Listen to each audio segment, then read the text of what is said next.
Eh ben, bonjour à toutes et à tous. Bonjour aussi à ceux qui nous suivent en différé, puisque nous n'avons pas réussi à mettre en place le direct, ce qui explique un petit peu le retard de cette conférence. Veuillez nous en excuser. C'est la première conférence de jeudi autrement qui a lieu dans la nouvelle salle paroissiale de la paroisse Sainte-Céline Saint-Faron à Meaux. Et c'est donc un privilège pour nous d'être ici aujourd'hui. Et c'est aussi une première, puisque c'est la première fois que je vous vois sans masque. Donc voilà, je pense qu'on peut fêter l'événement quand même. Et nous nous retrouvons donc aujourd'hui pour parler reliques. Voilà, le titre, pourquoi vénérer des reliques, on va revenir un petit peu dessus. J'avais pensé aussi à reliques témoins de sainteté, à beaucoup d'autres titres, mais on va aller à l'essentiel. On va parler de reliques, on va parler de vénération, et puis on va parler de ce que nous sommes aussi dans le diocèse de Meaux. Là, je vous ai mis 2 photos de reliquaires de la cathédrale. Des reliques, en fait, que ce soit aux archives diocésaines, que ce soit à la commission d'art sacré ou que ce soit dans les paroisses, on en parle presque quotidiennement. Voilà. Donc avant de commencer, je voudrais commencer par les remerciements, parce qu'en fait, c'est souvent ce qu'on met à la fin. Et du coup, on passe un peu rapidement. Donc je voudrais remercier le père Thierry Leroy, qui m'a fait confiance en me proposant de venir assurer cette conférence. Nathalie Anserguet, qui s'occupe de la commission diocésaine d'art sacré, avec qui j'ai régulièrement des relations, et qui m'a donné quelques-unes des photos que vous verrez de la restauration des reliquaires de la cathédrale, donc intéressantes pour notre sujet. Je remercie aussi François Gauthier aux archives diocésaines de Meaux, notre nouvel archiviste, qui m'a prêté les authentiques de reliques que vous voyez devant. Et c'est pour moi l'occasion de vous dire, que ce soit aux archives ou à la bibliothèque, que ce sont des richesses et des ressources qui sont à portée de main, puisque la bibliothèque se trouve du côté du boulevard Jean Rose, pas très loin, et qu'il y a près de 80 000 ouvrages accessibles, empruntables, consultables, et que vous êtes tous les bienvenus. La seule petite restriction, c'est qu'il faut prendre rendez-vous. Voilà, mais c'est pas difficile, je pense que vous commencez à me connaître, ou alors vous passez par Béatrice Dopp pour cela. Et puisque je la cite, je voudrais aussi la remercier, parce que je pense que pour l'aspect technique, l'aspect communication, Béatrice fait un travail remarquable, et c'est aussi grâce à elle que nous sommes rassemblés aujourd'hui. Entrons dans le vif du sujet.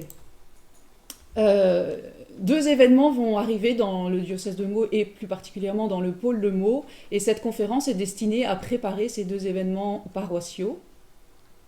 Ensuite, donc après vous avoir présenté ces 2 événements, nous parlerons de ce qu'est une relique, la définition, l'expérience dans le diocèse de Meaux, alors l'humble mienne, partage d'expérience aussi avec la commission d'art sacré, ce qu'en dit l'Église, donc les textes officiels de l'Église qui aujourd'hui sont en vigueur. Ensuite, nous verrons pourquoi vénérer des reliques, qu'est-ce que vénérer, pourquoi vénérer des reliques, et nous ferons une ouverture sur ce à quoi elle nous appelle, c'est l'appel à la sainteté. Tout à l'heure, je vous ai parlé de reliques témoins de sainteté.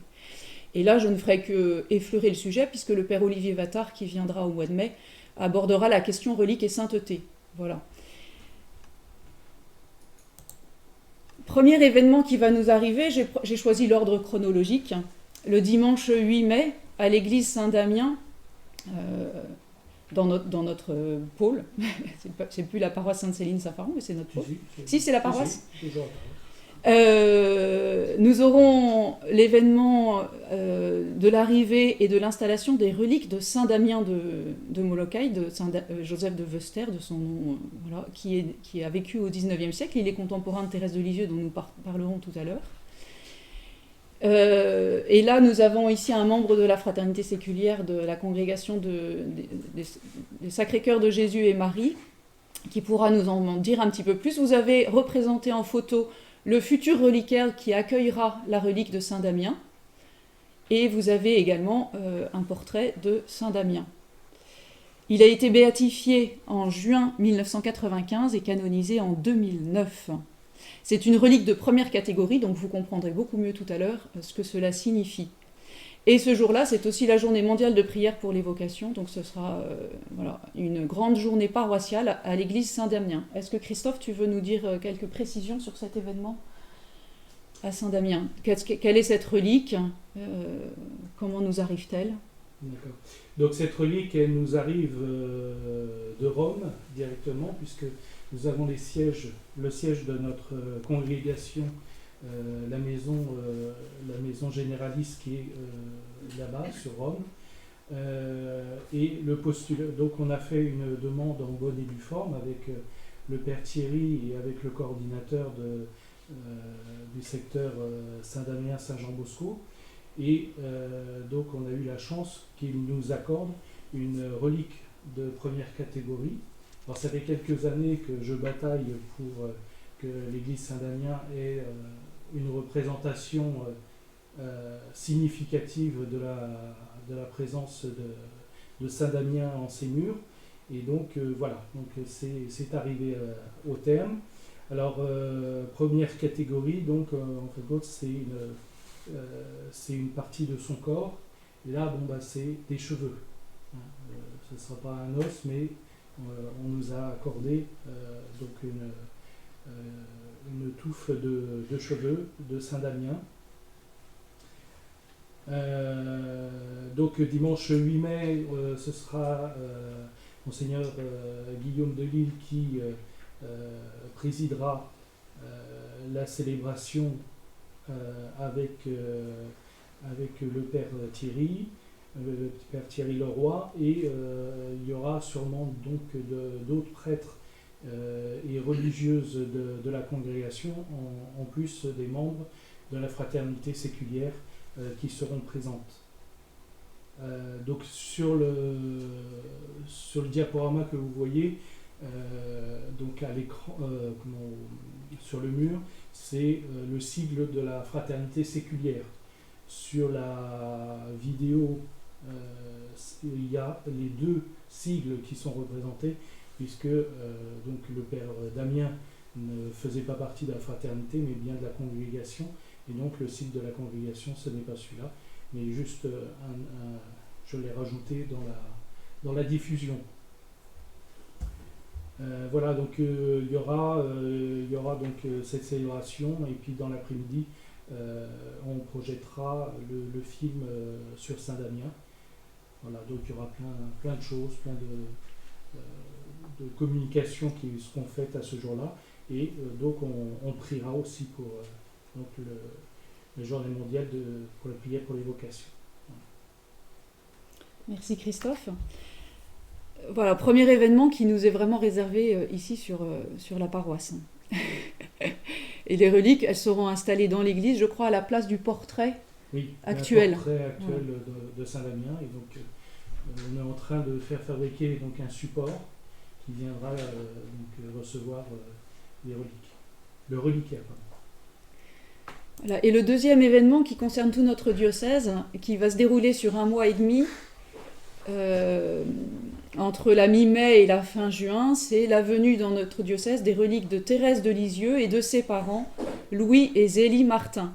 Et dans le pôle de Meaux, nous aurons la grâce de les recevoir, en tout cas pour le pôle, le 7 juin à Saint-Jean-Bosco et le 14 juin à Crécy, mais également le 25 et 26 juin à la cathédrale. Sachant que les reliques iront également dans les établissements scolaires, dans le collège Sainte-Marie et au lycée Jean-Rose, mais pas sur ces dates-là. Enfin, ce sera le 7 juin pour le lycée Bossuet et pour Sainte-Marie, je ne sais plus. Mais voilà. Donc les reliques vont se promener dans tout le diocèse et c'est vraiment une grâce, un signe que de recevoir la visite de ces reliques. Et j'avais envie de dire, c'est Thérèse et ses parents qui viennent en mission dans notre diocèse. Alors Thérèse de Lisieux est déjà venue dans le diocèse, je suis sûre que vous vous en souvenez tous, en juin 2004, pendant 1 mois. Ça a donné lieu à la préparation et à un petit compte-rendu dans le bulletin diocésain. Je vous ai apporté les quelques numéros qui en parlent.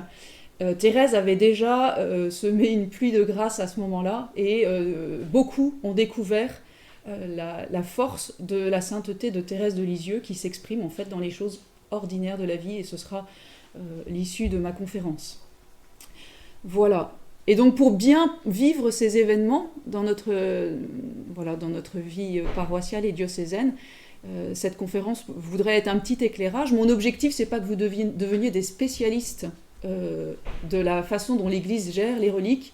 C'est simplement que vous soyez sensibilisés à la question des reliques et qu'à travers les reliques, vous compreniez l'enjeu pour notre vie de foi, notre vie personnelle, notre conversion et l'enjeu pour la vie de l'Église. Donc voilà le reliquaire de Thérèse de Lisieux que nous allons accueillir. Donc il fait près de 100 kilos. Nous savons que la relique de Thérèse, c'est une vertèbre, donc c'est une relique insigne. Voilà, et notre Thérèse de Lisieux est là. Alors, dire quelques mots de Thérèse Martin. Vous savez qu'elle est née le 2 janvier 1873 et décédée le 30 septembre 1897 à 24 ans. Je ne vais pas faire sa biographie, je vais simplement m'intéresser à quelques éléments de l'histoire de ses reliques. Elle a été d'abord inhumée dans le cimetière de Lisieux, après son décès, et 13 ans plus tard, en 1910, lorsque Monseigneur Lémonnier, l'évêque de Bayeux et Lisieux, va ouvrir le procès ordinaire, c'est-à-dire le procès diocésain, on va procéder également à l'ouverture de sa première sépulture. Et cela va donner lieu à une première reconnaissance officielle des reliques de Thérèse. À ce moment-là, l'ouverture a lieu le 6 septembre 1910. On retrouve des débris d'ossements recouverts de lambeaux d'étoffe. C'est l'habit religieux de carmélite dans lequel elle avait été inhumée. Les fossoyeurs, ceux qui ont été chargés de creuser et de rechercher les reliques, ont été impressionnés par la très forte odeur de violette qui s'est dégagée des planches pourries. Ils vont retrouver intacte la palme, donc comme si elle était verte, comme si elle était fraîchement coupée, déposée dans le cercueil au moment de l'inhumation de Thérèse. Donc 13 ans plus tard, une palme très bien conservée, alors que tout le reste, les habits, les lambeaux, les chairs, tout est... Voilà. À ce moment-là, on fait un nouveau cercueil, un nouveau caveau, donc au lieu d'être simplement en pleine terre, comme c'est l'usage chez les carmélites, on lui fait un caveau en pierre dans un nouveau cercueil. On ensevelit dans ce nouveau cercueil les débris de l'ancien cercueil également. Tout cela est dans le cercueil. Et ce nouveau caveau se trouvait à l'endroit actuel de la statue de Thérèse de Lisieux dans le cimetière de Lisieux. Voilà, si vous êtes intéressé par ça. Je vous ai mis une photo voilà. Alors c'est de la deuxième exhumation des restes de Thérèse de Lisieux qui aura lieu donc 7 ans plus tard à l'occasion de l'ouverture du procès apostolique, c'est-à-dire demandé par Rome. Il avait été ouvert en 1915, terminé en 1917, et donc à l'occasion de la fermeture du procès, on procède à une nouvelle exhumation des reliques et la translation solennelle qui aura lieu le 26 mars 1923 au Carmel, dans la châsse où elle se trouve aujourd'hui. Alors, la béatification n'ayant pas encore eu lieu, il n'est pas permis de vénérer publiquement les reliques. Et donc, il y avait une foule considérable, mais pas de chant, pas de musique. Voilà, c'était la présence de la foule, on ne peut pas l'empêcher de venir, mais il n'y avait pas de faste liturgique, simplement, voilà. Tout ça parce qu'elle n'était pas encore pas encore reconnue officiellement comme béatifiée. À ce jour-là, donc le 26 mars 1923, à l'occasion du transfert des reliques de Thérèse, 2 miracles vont avoir lieu. Un blessé de guerre paralysé déjà depuis quelque temps se met à marcher, et une jeune aveugle contemple l'arrivée de Thérèse dans le Carmel. Voilà. Donc elle est guérie de sa cécité. Voilà, la quasi-totalité des reliques de Thérèse sont enfermées dans un coffre doré qui est donc placé sous la châsse. Et notre sainte va devenir bienheureuse en mai 1923. Elle sera sainte le 19 mai 1925, 2 ans plus tard. Déclarée patronne principale des missions 1927, c'est pour ça que je me permets de parler d'une mission de Thérèse de Lisieux dans notre diocèse en mai-juin. Et puis elle sera aussi déclarée patronne principale de la France, puis docteur de l'Église en 1997. Voilà. Louis et Zélie Martin. Alors, Zélie, la maman de Thérèse, vous savez que Louis et Zélie Martin ont eu 9 enfants, dont 4 sont morts en bas âge. Zélie est née le 23 décembre 1831 et elle est décédée le 28 août 1877 d'un cancer, et elle a été inhumée à Alençon. Louis est né en 1823, il était beaucoup plus jeune que Zélie. Il est mort en 1894, quelques années avant Thérèse, qui mourra en 1897, et il est inhumé à Lisieux. Vous savez qu'après le décès de Zélie, Monsieur Martin va faire le choix d'installer toute sa petite famille à Lisieux. En 1994, Jean-Paul II proclamait les vertus héroïques de Louis Martin et de Zélie Guérin, les déclarait vénérables, première étape en vue de leur canonisation. Et par cette déclaration, ils étaient déjà reconnus dignes de recevoir une vénération locale. La béatification a lieu en 2008 et à l'occasion de la béatification, comme pour Thérèse, c'est l'usage dans l'Église, on ouvre les sépultures. Et donc, voilà, je n'ai pas trouvé beaucoup de précisions sur ce qu'on a trouvé. Voilà, donc je ne peux pas vous en livrer davantage, malheureusement. Ce qui est sûr, c'est qu'en 2015, le pape François annonce la canonisation des bienheureux Louis et Zélie Martin et qu'ils seront canonisés le 18 octobre 2015 à Rome. Leur fête est fixée le 12 juillet, mais en fait c'est le 12-13 juillet. Pourquoi? Est-ce que quelqu'un sait parmi vous? Parce que Louis et Zélie Martin ont choisi de se marier le 12 juillet 1858 à une heure assez inaccoutumée puisque c'était de nuit. Ils ont choisi 22 heures. Et donc en fait, le temps que la célébration se termine, on peut choisir soit le 12, soit le 13 juillet. Mais l'Église a choisi officiellement le 12 juillet voilà, pour les fêter. Ils ont voulu faire ça, oui, dans la plus grande discrétion et sans tambour ni trompette. Voilà, ils voulaient vivre vraiment le sacrement de mariage pour leur propre vie. Et alors c'est le deuxième couple béatifié, mais par contre c'est le premier couple canonisé dans l'histoire de l'Église. Et ce que l'Église veut nous faire dire, veut nous faire comprendre à travers cette canonisation, c'est que Louis et Zélie Martin n'ont pas été canonisés en raison du simple fait qu'ils sont les parents de Thérèse de Lisieux, mais parce qu'ils ont trouvé dans le mariage, dans leur vie commune, dans leur vie familiale, un chemin de sainteté. Voilà, et la famille Martin va venir dans notre diocèse pour dans le cadre d'un événement plus global, plus pastoral, qui est l'année de la famille voulue par le pape François, mais également l'année de la famille jeunesse voulue par notre évêque Monseigneur Namias. Et c'est aussi pour nous l'occasion, à travers la venue de ces reliques, eh bien de réapprofondir notre compréhension de la vie familiale, notre façon de la vivre. Et j'aimerais vous livrer quelques mots du pape François. Soutenons la famille, défendons-la contre ce qui compromet sa beauté. Abordons ce mystère de l'amour avec stupeur, avec discrétion et avec tendresse. Et engageons-nous à garder ces liens précieux et délicats, enfants, parents, grands-parents. Ces liens sont nécessaires pour vivre et pour bien vivre, pour rendre l'humanité plus fraternelle. Et je crois que la venue de cette famille de saints, parce qu'en fait les autres sœurs de Thérèse ont des parcours aussi qui sont édifiants, et pour nous l'occasion de prier pour toutes nos familles. Et vous savez combien la famille aujourd'hui est blessée, combien elle est parfois difficile, combien nous avons à en montrer toute la beauté, et j'allais dire presque la défendre, entre guillemets, mais en tout cas, voilà. Et la famille Martin va nous y aider, certainement. Et Monseigneur Namias nous invite en nous disant « Il est bon que nos familles, de temps en temps, réfléchissent sur le beau mystère de la vie familiale, que chacun y trouve la source de sa propre action de grâce et un appel pressant à vivre pleinement sa vocation humaine. » Voilà, la famille est un vrai lieu de vie chrétienne, de mission, d'église domestique. Voilà, tout ça, c'est des termes que vous connaissez. J'aimerais maintenant aborder la première partie. Qu'est-ce que des reliques ? Dans le langage ordinaire, nous parlons facilement de reliques, indépendamment de tout contexte ecclésial.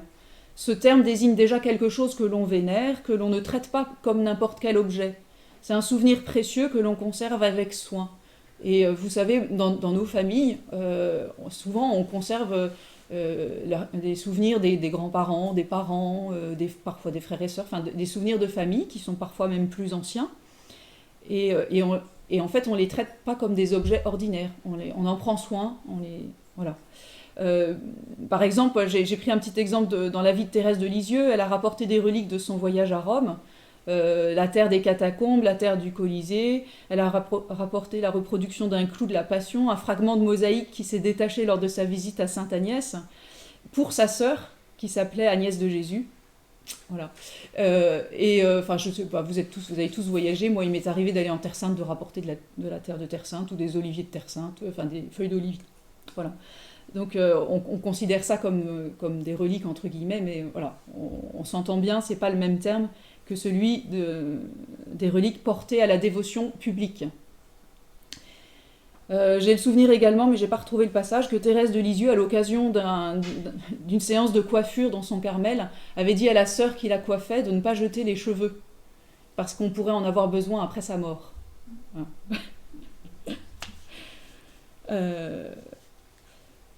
Voilà. Mais dans le cadre du culte des reliques, donc là je parle d'un culte, c'est plus qu'un simple souvenir. Relicus, en latin, c'est ce qui reste. Reliquiae, c'est les choses restantes. Les reliques sont les restes mortels des saints qui nous rappellent qu'ils ont prié, agi, souffert avec leur corps. Ce sont donc des parties du corps de ce saint ou de cette sainte, ou bien des objets qui lui ont appartenu et que l'on conserve avec dévotion en raison de la sainteté de sa vie. Sainteté officiellement déclarée par l'Église. Il ne peut y avoir de culte si l'Église ne s'est pas prononcée. L'aspect relique est bien encadré par l'Église. Il ne s'agit ni d'une superstition, ni d'un porte-bonheur, ni d'adoration, on reviendra dessus, mais d'une vénération. À travers le saint, nous rendons gloire à Dieu qui a exprimé sa sainteté dans une personne. Et pour rendre les choses un petit peu plus concrètes, j'ai choisi de commencer par des choses qui nous parlent.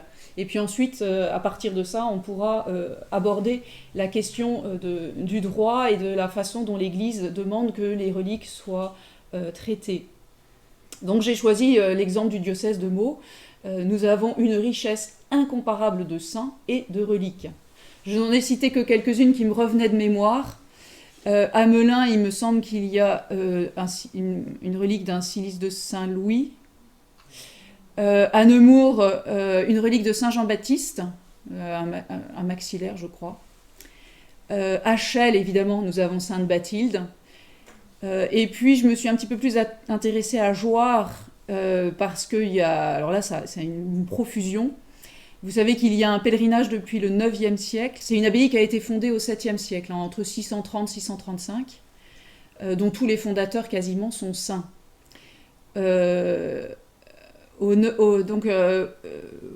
Voilà. Donc à Jouarre, on a 9 chasses actuellement qui sont classées au titre des monuments historiques. Donc là, ce qu'on classe, c'est l'objet reliquaire, c'est ça, et qui contiennent des reliques des saints fondateurs de l'abbaye. Sachant que donc on a 7 chasses qui sont du 14e, du 16e, et les reliques de Saint Potentien et de Sainte Jules sont dans les chasses les plus anciennes qui sont du 13e siècle. Et nous avons aussi à Jouarre la chasse de cristal qui, elle, contient 18 reliques, j'allais me tromper, mais voilà, la chasse de cristal. Alors, tous ces reliquaires, vous pouvez très bien aller les voir, ils sont dans l'église Saint-Pierre et Saint-Paul à Jouarre. La chasse de cristal, elle est même, vous pouvez la voir comme ce reliquaire-là, elle est simplement protégée pour qu'on ne puisse pas l'endommager. Et les autres reliquaires sont en hauteur tout le long du chœur. Alors, qui sont ces saints vénérés à Jouarre, les saints fondateurs? Donc, je vais vous les citer très rapidement.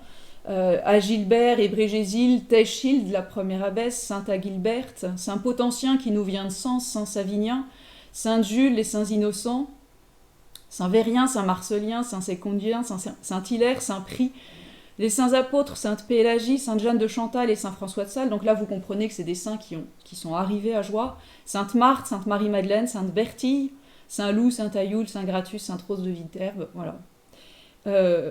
Voilà, beaucoup de saints à Jouarre. Et alors, en 2016, a eu lieu la restauration des chasses et des reliquaires de Jouarre, au moins pour les 2 chasses de Saint-Jules et Saint-Potentien. Et ça a donné lieu à ce qu'on appelle donc déjà l'ouverture des scellés, des reliquaires, qui se fait toujours en présence d'un délégué de l'évêque si l'évêque ne peut être présent, qui donne lieu à ce qu'on appelle un procès-verbal d'ouverture de reliques, puis donc la restauration et un nouveau document pour la fermeture, et on appose à nouveau les sceaux de l'évêque. pour l'ouverture de reliquaires comme ça, il y a beaucoup de partenaires, ça ne se fait pas comme ça. Il y a la commission diocésaine d'art sacré qui a un rôle de coordinateur, le prêtre référent et l'équipe paroissiale, évidemment, la commune propriétaire, bien souvent dans les églises, le restaurateur, les services d'archives, parce qu'il s'agit d'aller rechercher les authentiques, ces documents que vous avez devant moi, qui authentifient les reliques comme étant bien celles de ce saint, et qui décrivent quelle est cette relique qui est contenue dans le reliquaire, parce que parfois on ne les voit pas. Les services administratifs, comme la direction régionale des affaires culturelles et la conservation des antiquités et des objets d'art. Mais il y a aussi des partenaires financiers, tout ça a un coût. Et il y a des témoins, voilà, c'est notamment dans l'équipe paroissiale en général. Et l'ouverture des reliquaires ne se fait pas comme ça, il y a une liturgie, si je peux me permettre, donc on fait d'abord une prière avant d'ouvrir. Je crois que Dominique a assisté, mais on va en parler après, à l'ouverture des reliquaires à la cathédrale. Voilà, alors l'exemple de la cathédrale qui va venir ensuite. Alors, au démarrage, il n'était pas prévu voilà, d'ouvrir le maître-autel de la cathédrale, mais la restauration du médaillon de Saint-Étienne, ici, a donné lieu à l'ouverture de cette plaque, et derrière, grande surprise, on l'ignorait, on a retrouvé ce qu'on appelle un sépulcre, où étaient renfermées des reliques. Donc on va le voir sur les photos suivantes. Donc vous voyez la présence de sceaux, dès que vous voyez, si jamais ça vous arrive, hein, ça peut, on est régulièrement contacté par des paroisses qui ont l'idée un jour de s'intéresser à leurs reliques, et c'est arrivé il y a un mois à peine à Pontcarré, enfin dans une paroisse du diocèse. Quand vous voyez la présence de sceaux, même si les sceaux ne tiennent plus, il faut vous dire que, vigilance, voilà. Ces sceaux, alors, ça veut dire qu'il faut qu'il y ait un représentant de l'évêque, un délégué de l'évêque pour l'ouverture du reliquaire. Alors ça, c'est l'ouverture de la chasse de Saint-Pharon et Saint-Fiacre. Et vous voyez que parfois dans la chasse, on trouve ce qu'on appelle ces documents, qui sont des authentiques ou des procès-verbaux qui donnent l'histoire de ces reliques, c'est-à-dire à partir du moment où on les a authentifiées, à chaque fois qu'on a ouvert le reliquaire, on va faire un papier pour le dire. Et donc parfois on peut trouver une liasse de papier qui explique comment ces reliques sont arrivées là. Et à la cathédrale, par exemple, il y a eu la translation des reliques de Saint-Fiacre, ça a donné lieu à un procès-verbal de translation, etc. Donc d'où l'importance de ce travail avec les archives diocésaines. Nous, on a un certain nombre d'authentiques, souvent on en reçoit. Alors on les conserve tous précieusement, même si bien souvent on n'arrive pas à savoir où sont arrivées les reliques. C'est toujours le problème. Notamment, je sais que sur la cathédrale, nous avons eu une relique de Saint-Étienne avant qu'elle ne soit remise dans le nouvel autel qui a été consacré en 2018. Mais cette relique de Saint-Étienne, impossible aujourd'hui de savoir où elle est. On a l'authentique, mais on ne sait pas où elle est. Relique de Saint-Nicolas à l'église, on en avait une. Voilà. Et on a l'authentique, mais on ne sait pas où est la relique. Voilà. La Révolution est passée par là, ça explique beaucoup de choses. D'ailleurs, pour l'histoire diocésaine, après la Révolution, comme il y a eu justement beaucoup d'inhumations de reliques, ou alors des paroissiens ont pris les reliques de leur église parce qu'ils avaient une grande vénération pour leurs saints, chez eux, ou ils les ont enterrés dans leur jardin, etc. À l'issue de la Révolution, Monseigneur Alou a demandé à un chanoine, le chanoine Pruneau, de faire un inventaire de toutes les reliques dans le diocèse. Et donc nous disposons aux archives diocésaines de cet inventaire qui est à la fois en version originale et à la fois en version brouillon, donc nous avons les deux versions. Et pour nous, c'est une mine dans laquelle nous allons très régulièrement. Quand le père Thierry m'a demandé de rechercher une relique de Saint-Nicolas sur le diocèse, c'est ce que je suis allée consulter, mais on n'a pas trouvé de relique de Saint-Nicolas sur le diocèse. Voilà. Donc voilà, c'est juste pour vous donner un exemple. Je me souviens plus, c'est des authentiques de reliques de la cathédrale, mais je me souviens plus si c'est celui des Saintes Vierges qui est ici. Voilà. Mais donc, 19e siècle, celui-là est du 19e siècle, voilà, il y a un inventaire qui est vraiment précis, qui est fait de toutes les reliques. Et je pense qu'aujourd'hui, ça mériterait qu'il soit refait, réactualisé. Hop, j'ai perdu ma souris. Voilà. Alors, aujourd'hui, donc vous avez l'exemplaire 19e de ce qu'on faisait, manuscrit avec un sceau. Aujourd'hui, donc je vous ai mis ici le procès verbal de fermeture des reliquaires de de la cathédrale, reliquaires qui vont être mis dans l'autel, dans le nouvel autel de la cathédrale qui a été consacré le 8 avril 2018. Voilà. Donc on retrace tous les éléments historiques qu'on a pu retrouver dans les authentiques précédents et on réatteste l'authenticité des reliques, avec à nouveau le sceau de l'évêque. Et là, je vous ai indiqué le procès-verbal de consécration de l'autel de la cathédrale, qui est donc signé par l'évêque diocésain, par le recteur de la cathédrale, par le vicaire général et par 2 témoins, et le chancelier qui contresigne tous les actes officiels de l'évêque. Voilà, c'est pour vous donner un aperçu de ce qu'on fait aujourd'hui. Ça donne un petit peu l'évolution. Alors, les textes officiels, les fondements de cette vénération des reliques dans l'Église, dans l'Ancien Testament, je vous renvoie à l'Exode, je pense, être privé de sépulture est une malédiction. Le corps de Saint Jean-Baptiste, on sait, c'est écrit, il est récupéré, ce qu'on peut en récupérer, pour l'inhumer avec dévotion. Jésus lui-même, on sait qu'il est enterré avec tout un rituel, le rituel juif. Donc on voit déjà dans l'Ancien Testament et jusqu'à la vie du Christ que ce soin des morts est fondamental. Dès les débuts de l'Église, vous savez qu'il y aura une foultitude de martyrs et quand on le peut, on donne une sépulture à ces martyrs et on en garde des reliques. C'est toutes les catacombes à Rome. Voilà. Le Concile de Trente, j'ai retrouvé une citation qui dit que les fidèles doivent aussi vénérer les saints corps des martyrs et des autres saints qui vivent avec le Christ. Ils ont été membres vivants du Christ par le baptême et le temple de l'Esprit Saint. Et ils seront ressuscités et glorifiés par lui pour la vie éternelle.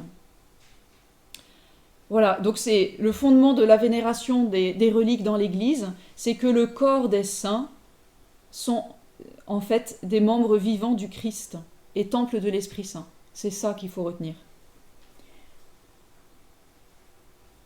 Alors aujourd'hui, les textes officiels, alors dans le code de droit canonique, parce que vous savez que c'est un peu la Bible juridique de l'Église, de 1983, vous avez 1, 2, 3, 4, 5, 6 canons qui parlent des reliques. Au canon 1186, il est indiqué pour favoriser la sanctification du peuple de Dieu. Vous voyez que c'est même pas pour vénérer les saints, c'est d'abord pour la sanctification du peuple de Dieu. L'Église recommande la vénération particulière et filiale des fidèles à la bienheureuse Marie toujours vierge, mère de Dieu, que le Christ a établie mère de tous les hommes, et elle favorise le culte véritable et authentique des autres saints, dont l'exemple en vérité édifie tous les fidèles et dont l'intercession les soutient. Voilà. Et je crois que c'est vraiment un point fondamental, c'est que la vénération des reliques, elle est faite dans un objectif de sanctification aujourd'hui du peuple de Dieu, des fidèles, de tous les baptisés. Et également, deuxième axe, c'est l'intercession des saints. On y reviendra. Et puis je voudrais aussi vous citer le canon 1190, qui est vraiment très important, et qui dit « Il est absolument interdit de vendre des saintes reliques ». Les reliques sont un bien inaliénable. Il ne peut pas y avoir de transfert de propriété et elles ne peuvent pas être vendues, ce qui fait que dans une salle des ventes, dans une brocante, dans les vides-greniers, dans ces choses-là, il arrive souvent qu'on voit des reliquaires. Si vous voyez des reliques à l'intérieur du reliquaire, c'est pas possible. Donc alerte.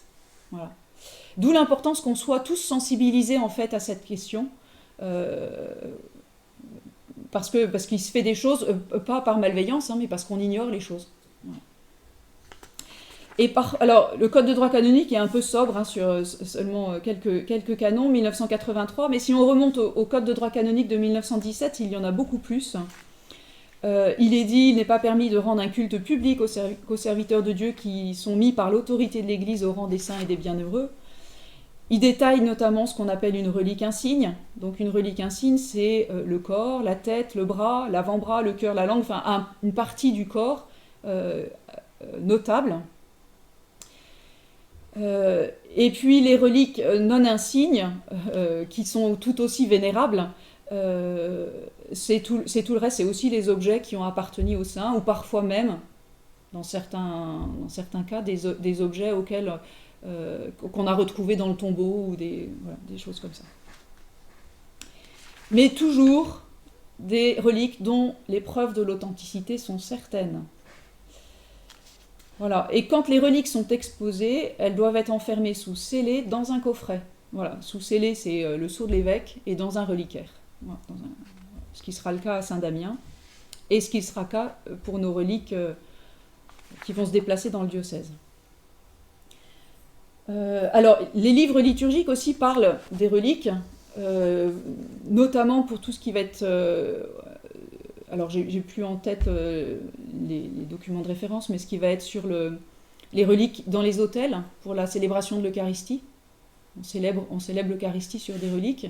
Il va y avoir ce qu'on appelle les pierres d'autel. Vous savez qu'autrefois, l'autel, c'était une pierre parce que le Christ est le rocher. Et puis, par la suite, quand on a fait des autels plus en bois, par commodité, pour toutes sortes de raisons, et il y avait toujours à l'intérieur de l'autel de bois ce qu'on appelle une pierre d'autel, donc une pierre, qui était creusée dans laquelle on mettait des reliques. Et le tout, bien sûr, authentifié par les autorités compétentes, épiscopales. Ou les ordinaires, parfois dans les congrégations religieuses, c'est le supérieur général, le supérieur majeur. Voilà. Et le dernier document, qui est très récent, puisqu'il date de 2017, qui a été édité par la Congrégation pour la cause des saints, il s'appelle « Les reliques dans l'Église, authenticité et conservation ». Et c'est un document qui reprend les quelques éléments du Code de droit canonique, qui détaille un peu, donc il explique les reliques insignes, non insignes, la procédure canonique pour vérifier l'authenticité des reliques, qui rappelle qu'on ne fait pas n'importe quoi avec des restes humains, et que la première étape, c'est d'abord de respecter le droit civil. Les familles ont un droit sur les restes de leurs ancêtres. Voilà. Voilà, bon, je vous passe... Alors oui, c'est intéressant, effectivement, j'avais oublié ce détail de vous le dire, c'est que ceux qui prennent part aux opérations d'ouverture de reliquaires, de reconnaissance, etc., doivent, au préalable, prêter un serment. Vous voyez qu'il y a toute une... je ne sais pas si on va appeler ça une liturgie, mais en tout cas toute une procédure. On ne fait pas ça par un claquement de doigts. C'est vraiment encadré. Voilà. Je ne peux pas vous détailler tout le document parce que ce serait trop long. Le procès-verbal de tout ce qui a été réalisé sera placé dans un réceptacle fermé, muni du sceau de l'évêque et déposé dans le cercueil de la personne ou dans le reliquaire. Et moi, je conseille souvent, avant d'enfermer le document dans le cercueil ou dans le coffret, c'est de faire une copie de l'authentique, une au moins, et de le conserver dans les archives de la paroisse ou de la communauté ou de la congrégation. Voilà. Il revient au postulateur de la cause de préparer et de signer le certificat d'authenticité des reliques. Ça, c'est au moment, évidemment, au moment de la béatification, de la canonisation, quand il peut le faire. Après, ça va être l'ordinaire. Voilà. Un autre élément, il n'est pas permis de démembrer le corps, sauf si l'évêque a obtenu le consentement de la congrégation des causes des saints pour la confection des reliques insignes. On ne vient pas se servir des restes de quelqu'un. Voilà. Il faut demander l'autorisation à Rome. Sont absolument interdits de commerce, hein, je l'ai déjà dit, et la vente de reliques, voilà, de même que leur exposition dans des lieux profanes ou non autorisés.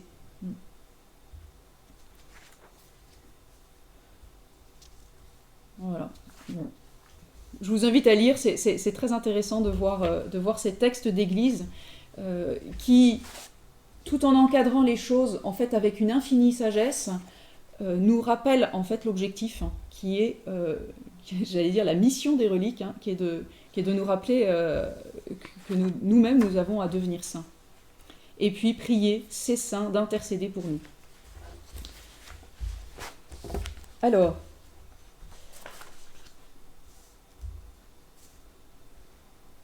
vous savez qu'au XIXe siècle, il y a eu beaucoup de reliques, dont on peut même douter de l'authenticité. Parfois, quand je vois certains certificats arriver, je recherche le nom de l'évêque qui a pu les authentifier, j'ai bien du mal à le retrouver. Voilà. Bon, ça ne veut pas dire qu'elles sont fausses, mais mais voilà, donc voilà. Aujourd'hui les choses sont plus cadrées, et je pense que si l'Église l'a inscrit dans le Code de droit canonique de 1917, c'était un petit peu une réponse à ces usages. Non pas qu'ils étaient mauvais, mais qu'il était bon d'encadrer.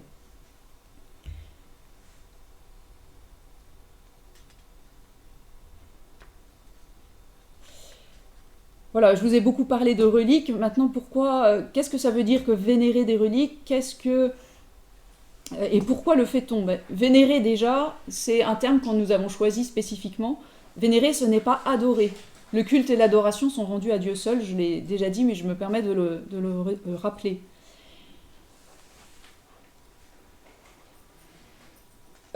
Lorsque vous gardez des souvenirs des objets d'une personne qui a appartenu à votre famille ou que vous estimez beaucoup, que vous aimez beaucoup, vous savez bien que ce n'est pas à l'objet que va votre affection, mais bien à la personne. C'est un comportement humain, j'allais dire, tout à fait naturel, et le culte des reliques s'enracine dans ce comportement humain. Vénérer est un acte religieux qui nous relie avec tous les hommes et avec toutes les femmes qui ont été saints, voilà, qui se sont inscrits dans un témoignage de foi depuis des siècles. Nous sommes un seul peuple, aujourd'hui, hier, demain, et nous partageons la même foi avec tous ces pèlerins de la vie passée, présent et future. Depuis des siècles, de nombreuses reliques sont vénérées partout dans le monde. C'est pour moi un signe de la communion des saints. Vénérer les reliques, c'est en quelque sorte avoir un esprit de famille.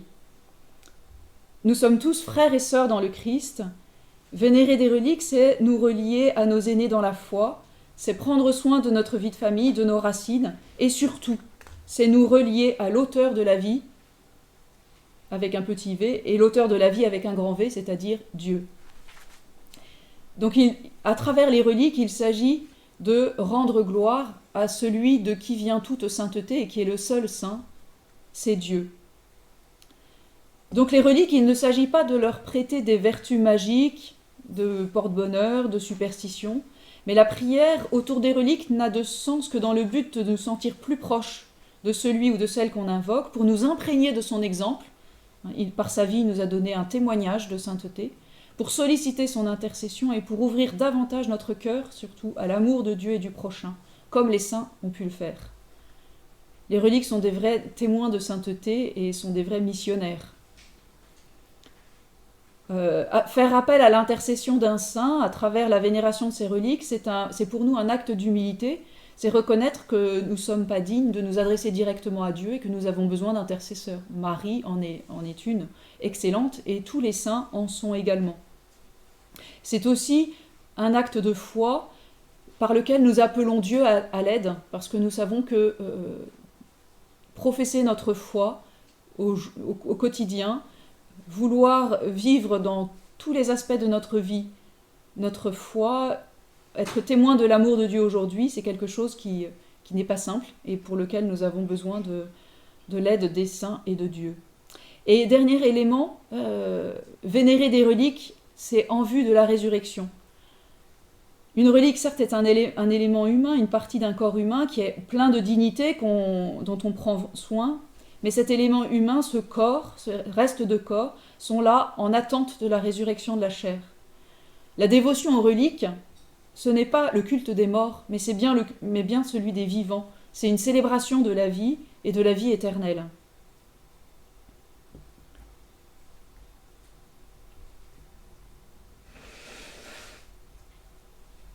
J'aimerais vous partager également, si vous me le permettez, un passage de Benoît XVI au JMJ de Cologne en 2005. Les reliques, nous dit-il, nous conduisent à Dieu lui-même. C'est vraiment la mission des reliques. En effet, c'est lui qui, par la force de sa grâce, donne à des êtres fragiles le courage d'être ses témoins devant le monde. En nous invitant à vénérer les restes mortels des martyrs et des saints, l'Église n'oublie pas qu'il s'agit certes de pauvres ossements humains, mais d'ossements qui appartenaient à des personnes visitées par la puissance transcendante de Dieu. Les reliques des saints sont des traces de la présence invisible mais réelle qui illumine les ténèbres du monde, manifestant que le règne de Dieu est au-dedans de nous. Alors j'ai oublié de passer les diapos, mais voilà. Donc vous avez remarqué que je vous dis un peu, je vous redis un peu la même chose à chaque fois, hein. Le pape nous le redit, les reliques sont là pour nous conduire à Dieu. Ce sont des ossements humains qui sont visités par la puissance transcendante de Dieu, du temps de leur vie sur Terre, hein, soyons clairs. Et trace d'une présence invisible mais réelle qui illumine les ténèbres du monde. Ouais, je trouve que c'est vraiment, vraiment beau. Oui, bien sûr. D'où la nécessité, effectivement, avant de bien avoir creusé la vie de ce saint voilà. auquel on s'approche. Absolument. Pour pas qu'on tombe dans le magique. C'est exactement ça. Ouais. Il faut d'abord nous imprégner de l'humanité de ce saint, y voir à travers tous les éléments de sa vie l'action de Dieu, Dieu à l'œuvre, et ensuite, en fait, voilà, on ne s'arrête pas à l'ossement, c'est vraiment la personne que l'on va vénérer, et Dieu à travers cette personne. Voilà, donc si les reliques nous mettent en présence des restes d'un saint, cela nous amène à réfléchir à ce qu'est la sainteté et à notre propre sainteté. Et donc je pense que les reliques sont pour nous un appel à notre sainteté personnelle. Et vous savez que cet appel à la sainteté, il nous est donné par Dieu lui-même. Et dans l'Écriture, je vous renvoie à la première lettre de Saint Pierre, à l'exemple du Dieu saint qui vous a appelé. Devenez saints vous aussi dans toute votre conduite, puisqu'il est écrit « Vous serez saints, car moi je suis saint ». Et c'est tiré du livre des Lévitiques, hein. « Soyez saints, car moi, le Seigneur votre Dieu, je suis saint ». Tu aimeras ton prochain comme toi-même. Ensuite, il y a tous les commandements. Donc, à travers tous les commandements, Dieu nous donne un chemin de sainteté. Et aujourd'hui, avec le Nouveau Testament, nous avons aussi les béatitudes. L'appel à la sainteté, c'est vivre en profondeur chacune des béatitudes. Nous sommes appelés à être saints, mais la sainteté, c'est pas une sainteté triste, c'est une sainteté de joie.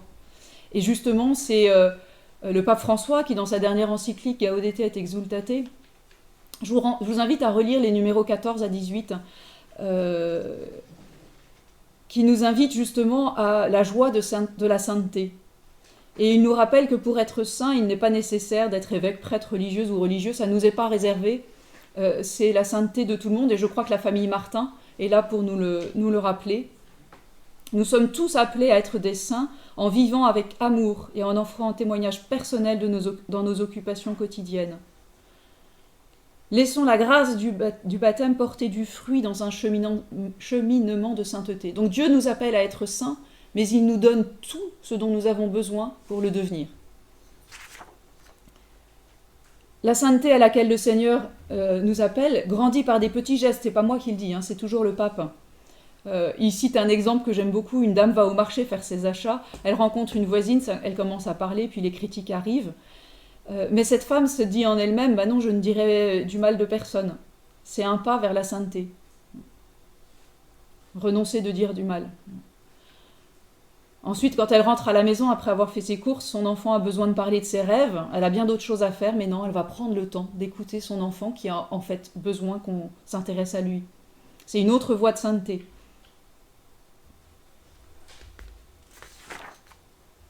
Avant de repartir sur Thérèse de Lisieux et comment elle veut être sainte, je ne résiste pas à vous citer Paul Claudel, qui n'a rien d'un saint, mais qui, dans le prologue de l'annonce faite à Marie, écrit « Ce n'est pas à la pierre de choisir sa place, mais au maître de l'œuvre qui l'a choisie. » Donc à Dieu qui a choisi pour chacun d'entre nous une place dans son corps.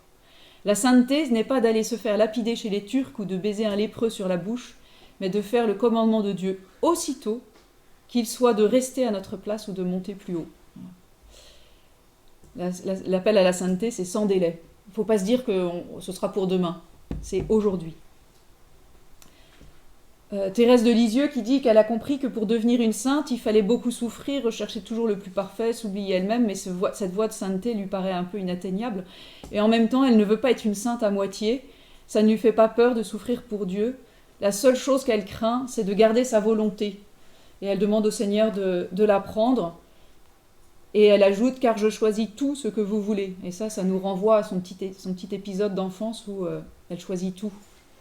Et aujourd'hui, je ne sais pas si vous suivez le carême avec Magnificat, dans le compagnon de carême, mais j'ai vu un petit clin d'œil de la Providence, parce que dans le petit texte prié, c'est une citation de sainte Marie Azélie Martin, donc Zélie Martin, qui dit « Nous devons nous mettre dans la disposition d'accepter généreusement la volonté du bon Dieu, quelle qu'elle soit, car ce sera toujours ce qu'il peut y avoir de meilleur pour nous. » Et quand on parle de volonté de Dieu, alors souvent on est dans les écrits de Thérèse de Lisieux et même dans ceux de la famille Martin, ils sont à recontextualiser dans la vie de l'Église de cette époque-là. Aujourd'hui, remplacez le mot volonté du bon Dieu par amour du bon Dieu et vous aurez, voilà, la volonté de Dieu n'est qu'amour.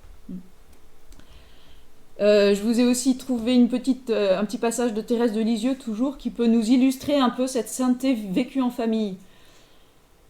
Elle dit, donc c'est plutôt Zélie qui écrit dans une de ses lettres, mais Thérèse de Lisieux la rapporte. « Cela ne plaisait pas à la petite Thérèse, mais elle se gardait bien d'en rien dire, ayant pris la bonne habitude de ne se plaindre jamais, même quand on lui enlevait ce qui était à elle, ou bien lorsqu'elle était accusée injustement, elle préférait se taire et ne pas s'excuser. » Et ça, proposer ça comme chemin aux enfants, c'est magnifique. Et puis Thérèse de Lisieux, toujours dans son manuscrit A, « Avec une nature comme la mienne, si j'avais été élevée par des parents sans vertu, et elle laisse les points de suspension, il suffisait que l'on me dise qu'une chose n'était pas bien pour que je n'ai pas envie de me le faire répéter 2 fois. » Et dire à des enfants qu'ils obéissent aussitôt, sans tarder, voilà, c'est aussi un vrai chemin de sainteté. En fait, la sainteté, elle passe dans les choses ordinaires de la vie, c'est pas la peine de nous compliquer l'existence. Moi, j'ai pas retrouvé qui était ce saint qui l'a dit, mais interrogé sur... alors évidemment, il ne savait pas qu'il était saint, mais que faut-il faire pour être saint? La réponse avait été de le vouloir. Et je pense que c'est ce qui va nous mettre en chemin. Commencer par vouloir être saint. Alors conclure, c'est un petit peu ambitieux. Vous voyez qu'on a touché un petit peu beaucoup d'aspects de ces reliques. Pour moi, j'ai envie de conclure sur la visite de cette famille Martin, qui au mois de mai-juin va être une grâce pour nos familles, un appel à la sainteté, une mission, je l'ai déjà dit, mais je souhaite conclure par là. La famille Martin, c'est un modèle pour toutes nos familles, pour nos jeunes qui sont en recherche de leur vocation, pour des époux chrétiens qui s'aiment, qui allient vie professionnelle, vie sociale, vie familiale, éducation des enfants dans un vrai challenge aujourd'hui dans notre société moderne, mais aussi vie de foi, l'accueil de la vie. Et voilà, tous ces ménages aussi qui souhaitent des enfants qui ne peuvent pas en avoir, ou ceux qui en ont trop, si on peut dire les choses. Mais voilà, les époux confrontés à la maladie. Vous savez que Zélie a été malade, elle est décédée jeune. Thérèse était je ne sais plus quel âge elle avait 4 ans. C'est une famille qui a été confrontée au chômage. Louis a été confronté au veuvage. Éduquer 5 filles seule, c'est pas évident. Confronté à la mort, 4 enfants morts en bas âge, Zélie elle-même qui meurt. Et à travers cette vie de famille toute simple, eh bien ils ont vécu dans la joie, et je crois que c'est ce qui transparaît dans les manuscrits de Thérèse de Lisieux, je trouve. Voilà, donc soyons saints, j'ai presque envie de dire faisons des reliques, mais nous ne le saurons pas. Et pour finir, je vais juste, voilà, puisque je vous ai parlé de ne pas attendre pour commencer à nous mettre en chemin vers la sainteté, eh bien c'est de finir avec un poème de Thérèse de Lisieux, « Rien qu'aujourd'hui ». Ma vie n'est qu'un instant, une heure passagère, ma vie n'est qu'un seul jour qui m'échappe et qui fuit. Tu le sais, ô mon Dieu, pour t'aimer sur la terre, je n'ai rien qu'aujourd'hui. Je m'arrête là. Le poème, je vous invite à aller le lire, il est absolument magnifique. Voilà. Alors, je ne sais pas s'il y a des questions.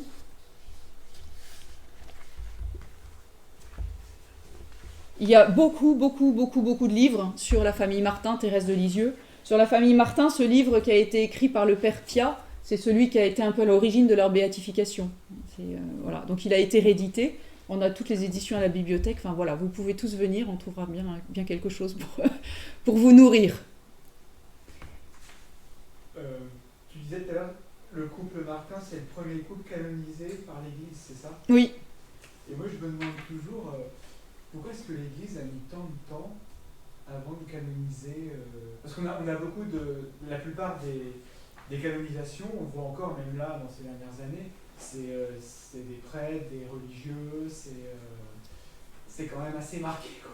Mais on aimerait parfois qu'il y ait un coup d'accélérateur sur les laïcs. Sur plus de laïcs ou même sur davantage de couples, je sais pas. Enfin, je sais que ces dernières années, c'est le cas, c'est le prix qui a été pris. Oui.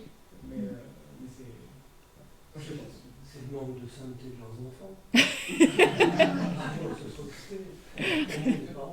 On se serait intéressé aux parents, oui. Il y a le couple d'Elbé oui. aussi. Oui.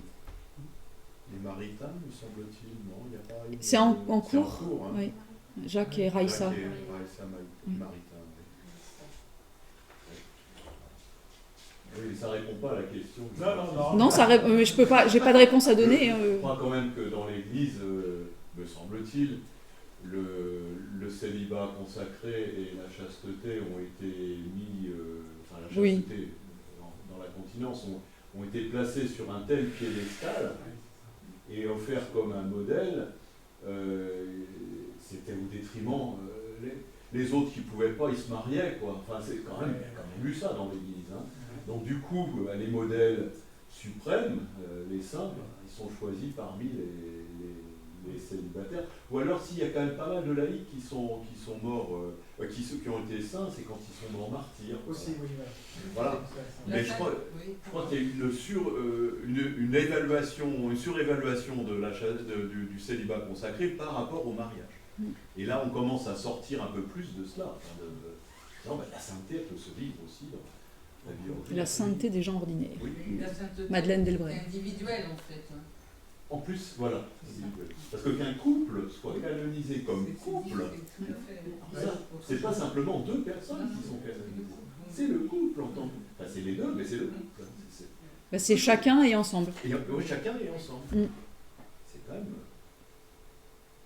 Et là, on ne saurait que vous inviter à lire effectivement ce document du pape François sur la sainteté. Hein, c'est Gaudete et exultate. Sur une exhortation sur la sainteté. Mais ça se lit très bien. Il parle des béatitudes. Et vraiment, il donne des exemples, comme l'exemple de ces personnes qui vont marcher, ces dames qui vont marcher, puis ça commence à cancaner, ça pourrait être aussi des hommes, hein, vous savez, et puis la sainteté, c'est de dire, non, je n'en rajoute pas à ces cancaneries, c'est aussi simple que ça.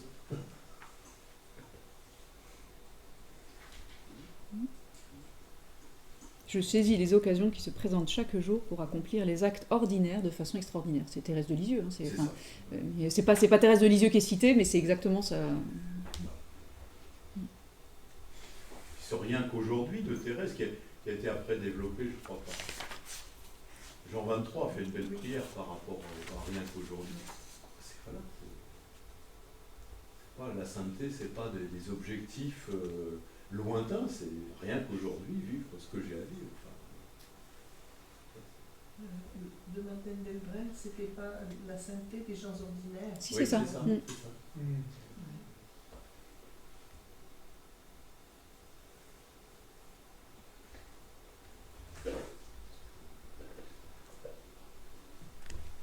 Je pense qu'on peut remercier Marie-Laure pour ce magnifique exposé. Voilà. Merci Marie-Laure. Magnifique, j'irais pas dire ça.